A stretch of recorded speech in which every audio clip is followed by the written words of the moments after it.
السلام علیکم، میں آپ کی ہوسٹ مسکان۔ آپ دیکھ رہے ہیں سوچ نیوز کراچی سے رپورٹ کریں۔ یہاں سے منگوبی ٹاؤن کے چیمے حاجی نواز علی بروئی نے UC2 مغل ہزارہ امام بارگاہ کا اطراف جاری پیور بلاک کے ترقیاتی کاموں کا تفصیلی معائنہ کیا۔ حاجی نواز علی بروئی خود موقع پر موجود رہے اور پورے کام کو اپنی براہ راست نگرانی میں مکمل کروایا تاکہ عوامی سہولت کو مد نظر رکھتے ہوئے معیار، شفافیت اور رفتار میں کوئی کمی نہ رہ جائے۔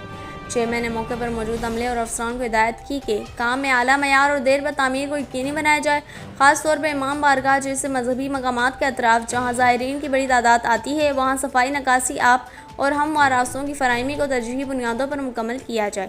انہوں نے کہا کہ یہ کام محرم الحرام سے قبل مکمل کیے جا رہے ہیں تاکہ عبادت گزرگاہوں کو کسی قسم کی تکلیف نہ ہو۔ حاجی نواز علی بروئی نے میڈیا سے بات کرتے ہوئے کہا کہ منگوبی ٹاؤن کے ہر علاقے کی ترقی میری اولین ترجیح ہے۔ عوام نے جو اعتماد مجھ پر کیا ہے، میں اسے خلوص، خدمت اور عملی اقدامات سے پورا کر رہا ہوں۔ خاص طور پر امام بارگاہوں، مساجد اور عبادت گاہوں کے اطراف کا انفراسٹرکچر مضبوط بنانا ہماری دینی، اخلاقی اور سماجی ذمہ داری ہے۔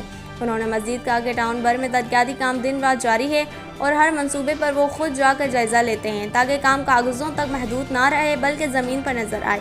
علاقہ مکینوں نے حاجی نواز علی بروئی کی موجودگی، ان کی سنجیدگی اور مسلسل نگرانی کو سراہتے ہوئے کہا کہ یہ پہلی بار ہے کہ کوئی چیئرمین خود کام کے دوران موقع پر موجود رہ کر عوامی مسائل کا حل یقینی بنا رہا ہے۔ عوام نے شکریہ ادا کرتے ہوئے امید ظاہر کی کہ اسی تسلسل کے ساتھ ترقی کا یہ سفر جاری رہے گا۔ آخر میں حاجی نواز علی بروئی نے اس عزم کا اظہار کیا کہ منگوبی ٹاؤن کو صاف، محفوظ، ترقی یافتہ اور عوام دوست ٹاؤن بنانے تک وہ چین سے نہیں بیٹھیں گے۔